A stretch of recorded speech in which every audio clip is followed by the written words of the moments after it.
Meus caros amigos, esta é a terceira gravação daquela série que eu pensei em fazer sobre o ano mariano, abordando os 4 dogmas, as 4 verdades de fé que a Igreja proclama a respeito de Nossa Senhora, a sua Imaculada Conceição, a sua gloriosa Assunção, a sua maternidade divina, a sua virgindade perpétua. Nós já conversamos sobre a Imaculada Conceição e já falamos também sobre a maternidade divina. Agora gostaria de falar nesta gravação sobre a virgindade perpétua de Maria. Desde as origens da Igreja, os cristãos professam que Nossa Senhora concebeu virginalmente. E muito cedo também, já no final do século I, começo do século II, os cristãos foram crescendo na convicção de que Maria não somente é virgem, foi virgem antes do parto, mas também no parto e depois do parto. Observe que as Sagradas Escrituras nunca falam nos filhos de Maria. Falam nos irmãos de Jesus. Nós vamos conversar já sobre eles. Mas fala, não em filhos de Maria. O único filho de Maria que nós conhecemos na Sagrada Escritura é Jesus, nosso Senhor. E por que é que os cristãos insistem nessa virgindade de Nossa Senhora? Por vários motivos sérios. Primeiro, porque Jesus, aquele Cordeiro de Deus que tira o pecado do mundo, ao habitar na Virgem Maria, fez dela o seu templo, não maculou a sua virgindade. A Virgem Maria, ao gerar e dar à luz Jesus, ela aparece no plano de Deus como aquela que é a imagem viva da Igreja. Nossa Senhora não é só Maria, uma mulher, uma pessoa, mas Nossa Senhora é alguém que tem uma função no plano de Deus. Ela é a imagem do Israel verdadeiro, a filha de Sião, a Virgem filha de Sião, de que fala o Antigo Testamento. Por exemplo, o capítulo 3 do profeta Sofonias, a Virgem filha de Sião. Então Maria, a Virgem, quer dizer a toda de Deus. E Maria também é imagem da Igreja, a Igreja que deve ser toda virgem para o Cristo, a Igreja que deve ser toda maternal, a Igreja que é a mulher, e essa mulher é também Maria. Lembre do livro do Gênesis, porém inimizade entre ti e a mulher. Vejam como Jesus chama a Nossa Senhora no capítulo 2, no capítulo 19 de São João, mulher. O que há entre mim e ti, mulher. Ou ainda no capítulo 19, mulher, eis o teu filho. Esta é a mulher do Apocalipse, do capítulo 12 do Apocalipse, versículo 1. Uma mulher vestida do sol, tendo a lua debaixo dos pés, que combate a serpente. Então esta mulher é a Igreja, esta mulher é Maria. Maria é ícone, Maria é imagem da Igreja. Por isso, no plano de Deus, Maria é a Virgem, a sempre Virgem, a toda de Deus, de corpo, de sonho, de coração, de alma. Não é nada contra a sexualidade, não. É o sentido místico, o sentido teológico da virgindade, de ser completamente do Senhor. Então, desde o início, como eu dizia, desde o século I, a começar pela Sagrada Escritura, que nunca fala dos filhos de Maria, mas desde o início mesmo, os cristãos tinham esta convicção, que a mãe de Jesus foi sempre virgem. Tanto que era comum chamar Maria a Virgem. No credo a gente diz, nasceu da Virgem Maria. Esse Virgem Maria é preciso entender neste sentido. Maria, vírgula, a Virgem. Quer dizer, a Virgem por excelência, a sempre Virgem, a toda inteira do Senhor Deus. Vejam como Gabriel a chama, toda agraciada. Veja como Maria se denomina, eu sou a serva. O Todo-Poderoso fez grandes coisas em mim. Então Maria é aquela que acreditou, como diz Isabel. Maria é aquela que guardava tudo no coração, como diz o Evangelho de São Lucas, mais de uma vez.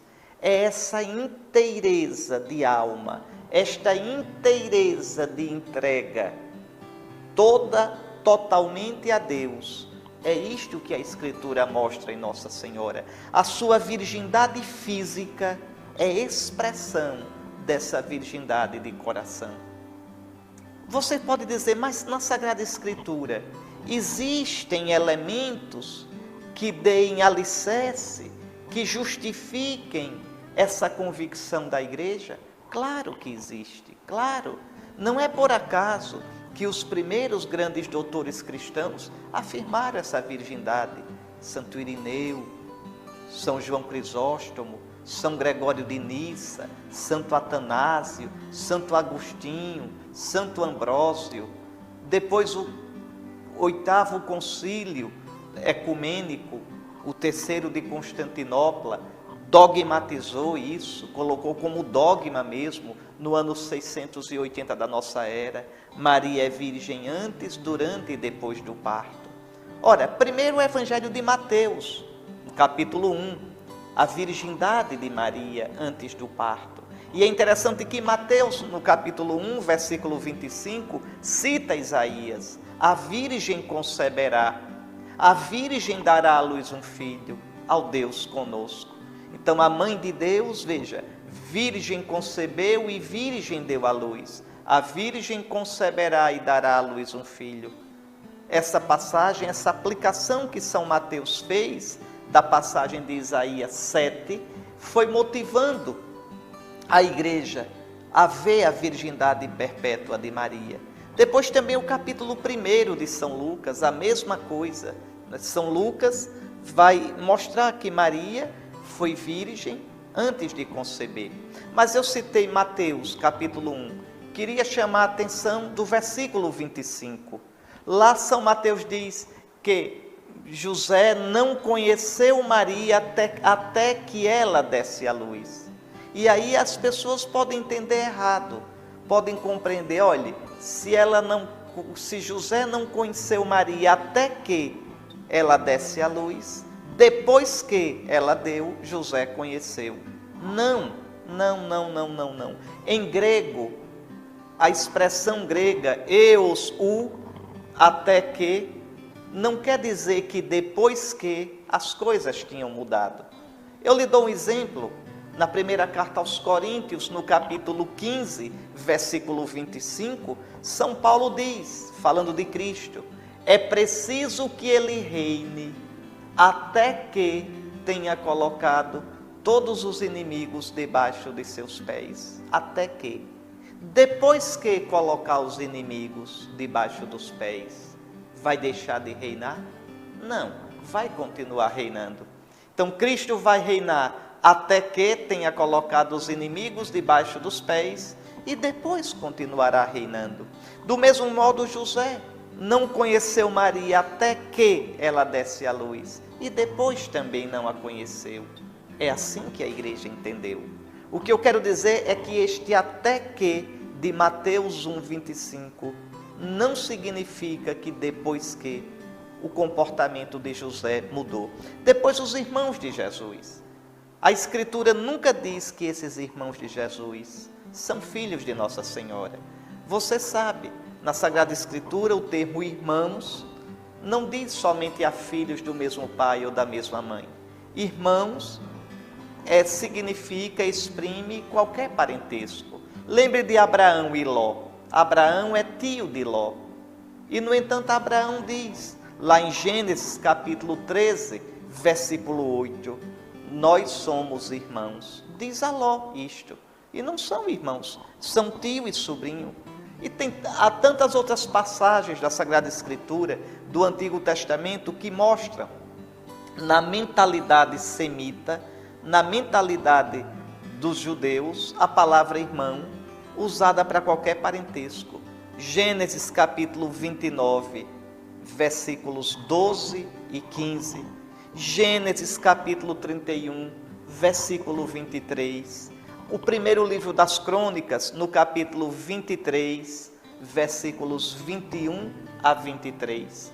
Há o uso dessa palavra irmãos para todos os parentescos. Mesmo na língua grega, a língua do Novo Testamento, havia sim uma palavra para irmãos e uma palavra para primos, para parentes. Mas quem escreve é um judeu que pensa como judeu, que tem uma mentalidade semita e usa a palavra irmãos para todos os parentescos. Então, veja, não quer dizer que os irmãos de Jesus são filhos da Virgem Maria. A Escritura não diz isso. Aliás, se Jesus tivesse irmãos por parte de mãe, Jesus não teria deixado Maria com João, filho de Zebedeu.